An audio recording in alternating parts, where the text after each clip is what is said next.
Hello, it's Maggie, the Cheshire Crafter here, and I just want to share with you what these fabrics have in common. They're all from a charity shop. One of two charity shops I went to when I visited Chester yesterday. Now, Chester's quite difficult if you're in a wheelchair, but there are two stores that I was able to get into. One is the British Heart Foundation, and the other was the local the Chester Adult Hospice charity shop. And I headed straight for men's shirts because in a man's shirt you get a great deal of cotton. Now, I haven't yet unpicked these. I'm going to be doing this tonight when I'm watching the television, or perhaps Saturday night when I'm just trying to sit quietly and watch the television, but I don't want to sit with nothing to do.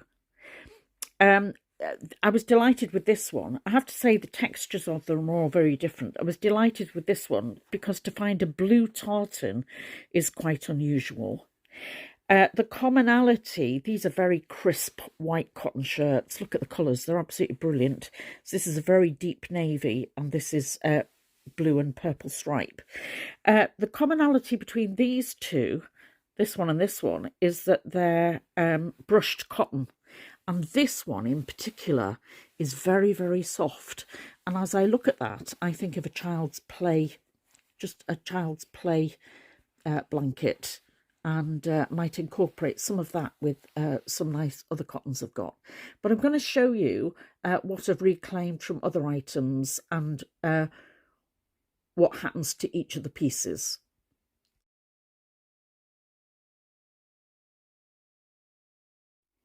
So the skirt I spotted from a distance, and it's a very soft suede feel fabric. It's absolutely beautiful. It's just polyester. And as I've taken it apart, I'll show you the sections that I've got from it and how I'm going to use them. Now, to do so, I need a sharp pair of scissors, a large pair of scissors and a seam ripper. And I always keep one of these little glass jars handy. I'm just going to keep the buttons. Now, the buttons are insignificant on most of these items, most of these shirts, and likewise the zips. And they'll just go into bags and I'll give those to a charity shop. Somebody else can make use of those, I can't. What I can make use of, though, I've taken out the aligning. This is just acetate. And it might just be the colour that I want if I'm making up something like a rag wreath, possibly a door wreath. I don't want to throw it away because I like the colour, although acetate is not something that I normally use. Now look at all the strips I've got. So these look like strayed ribbon strips, and these were the hems and the seams that I've taken apart. I've just taken the stitching off them, and they're actually very strong. They're quite long and they're very strong. Now from this skirt, if I open it out, you'll see I've created two long pieces, which are great, and that's about 1.5 inches wide. And for the major pieces, I haven't cut down all the seams. You can see there's a right side and a wrong side. And I can't tell you how soft a feel this is. Now, I looked at this and thought, oh, bookbinding. So it might be I do some bookbinding with this. That was the first thing that came to mind. When I say I haven't taken all the seams apart on this, I've deliberately kept some of these seams in place because I really love the effect of it. So when I've opened up, oh look, I didn't take the hem off, that's not like me. So when I open up this piece of fabric, I might want to make use of that lovely seam as a feature. So I've kept that. So I've got all of that out of a skirt that cost me £4, which I'm delighted with, and I'll use every bit of that. But I want to show you what happens when I take a shirt apart and what pieces I keep and what gets thrown.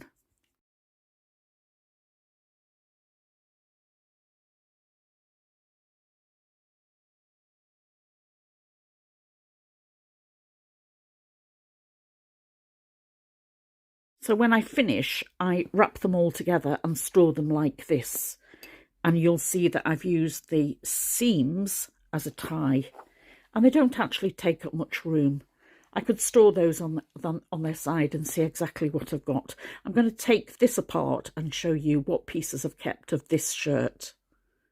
First of all, the seams. If they're a double seam, are these French seams? I think you see them on jeans, don't they? I don't waste my time trying to cut these out.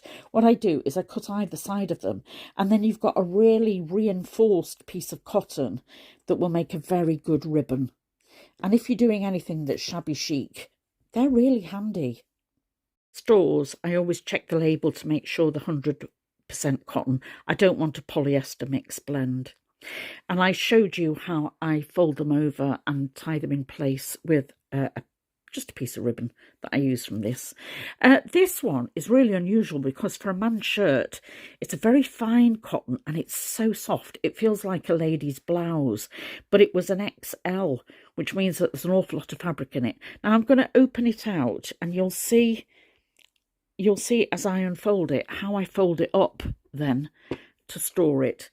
I always keep the back piece as my main piece, and as it folds out, it holds together all these other pieces.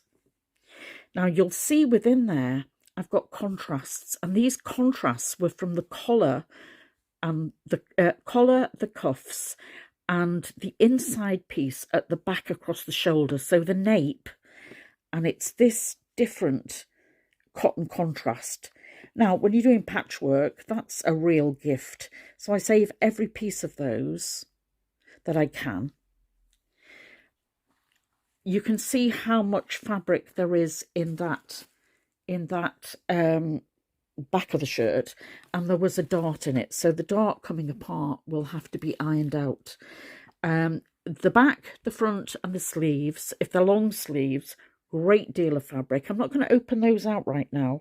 What I do want to show you is down the front, even down the front placket. If it's a button-down shirt, I keep them and cut them down between the buttonholes. Actually, that fabric's not showing up very well, is it? Between the buttonholes, if you cut the buttonhole edges off between it and then take them apart and open them out, you'll find, look, by the time that's pressed and opened, I see a postage stamp size piece of fabric, which may not sound very much, but every little helps these days, doesn't it? I'll show you what I mean on this fabric that I've not yet taken apart. This is you might be able to see better on this. It's a gingham, isn't it? It's a cotton gingham. So I cut between the buttonholes, and then I'm just going to take those seam down. If you look down in between, if I can get down with my fingers, there is a reinforcer. What's it called? I can't think of the word right now. A stiffener. And that just comes out. And by the time you take those little pieces apart, you get lots of little pieces like I have here. And they're worth keeping.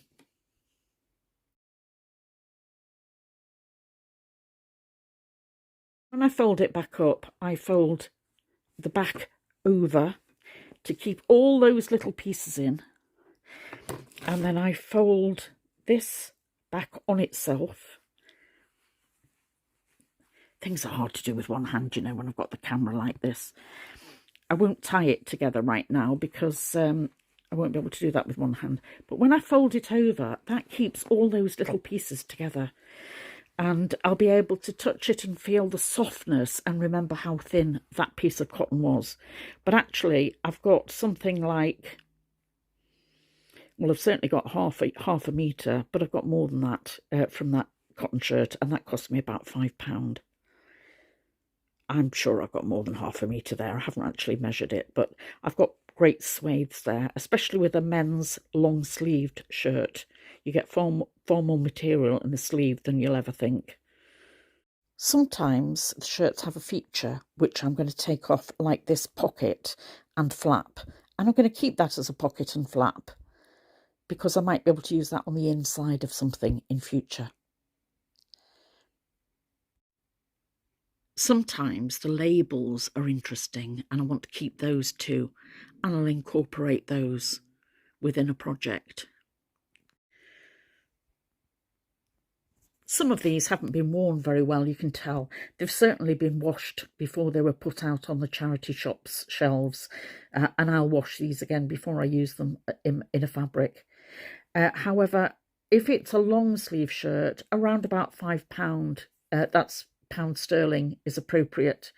A short sleeve shirt, possibly less, £3.99. If you're looking at a brand new with tags, obviously they go for a greater price, and unless it's specifically a fabric that I've fallen in love with, I put those back on the shelf. I don't really want to pay more than £5 for a shirt, but I might.